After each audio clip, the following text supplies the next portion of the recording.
Hey, this is Mark Goldberg from Mark Vlogs Watches, and I'm doing another car vlog. Don't be upset, I'm watching the road. The camera is mounted.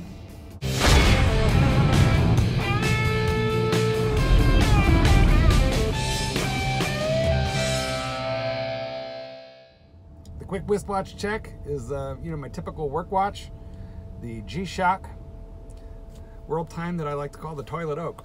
We're at a red light, so I can say hi and look at you real quick.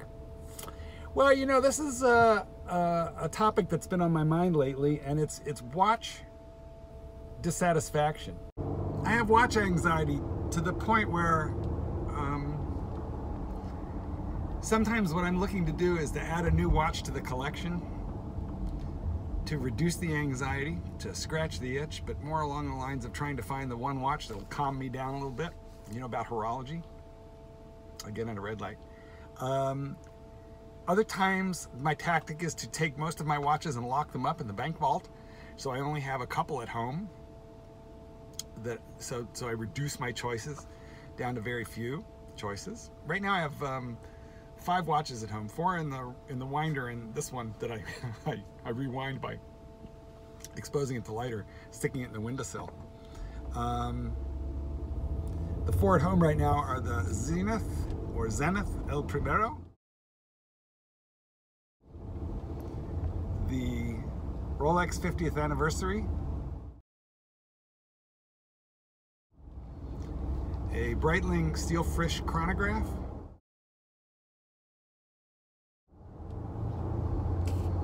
and a ball diving world timer, which is kind of an interesting watch because it combines a dive bezel with a world time function.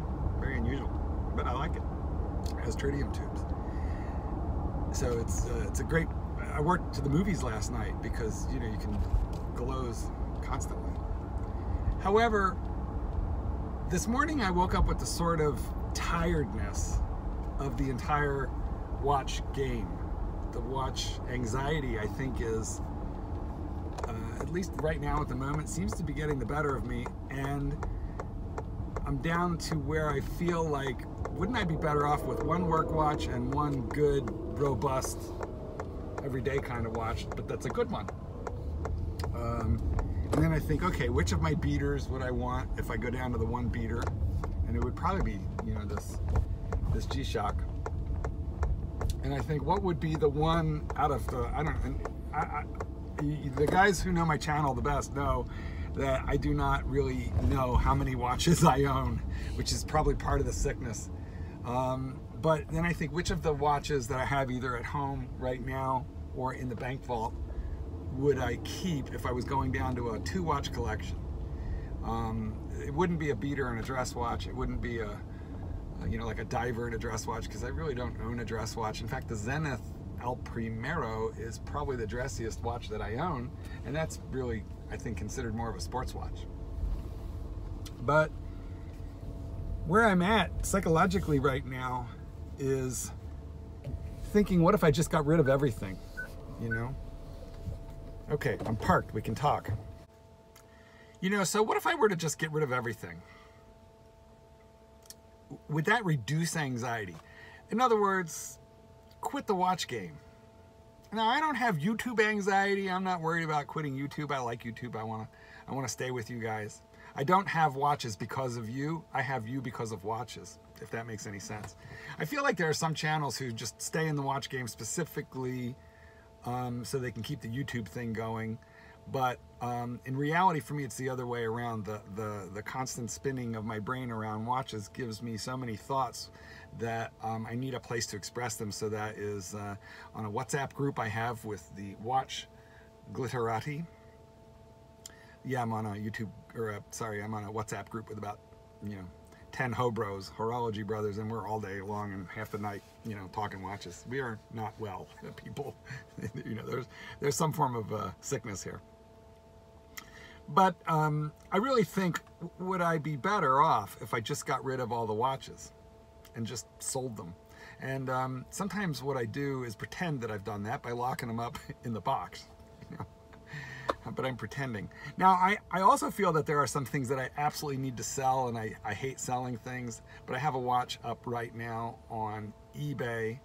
I'll put a link to that auction in the description of this video. It is a Marathon Jumbo Day Date. It's a really big, chunky, fat man watch on stainless steel, purpose-built, excellent tool watch. For those of you who are like high-end collectors, it's not for you.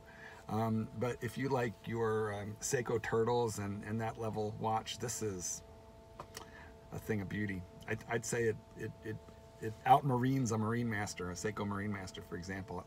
So it's quite an interesting watch, but I never wear it. It has tritium tubes again, so it glows all night, but I just never wear it. So, and I think that what I will do is little by little get rid of certain things or just pretend I didn't have them.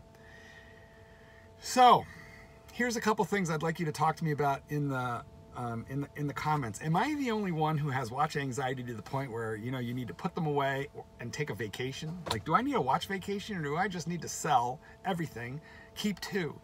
And if I kept two, I'm telling you right now, it would be this one, and it would be the Rolex 50th anniversary. And then I just sell everything off. But then I worry, if I do that, will I just end up rebuying everything because I want to get back into the game? What's wrong with me? Does any of this make sense to any of you? If you share any of this, well, I'd really like to hear about it and have a discussion about this with you in the comments, because this is a little nutty. I grant you, but here we are. Okay, Mark Goldberg from Mark Vlogs Watches with my psychological irregularities bared for the world to see. Tell me about yours in the comments. Like, subscribe, hit the bell, and let's do this again, guys. Peace out. Paint the sky your favorite color.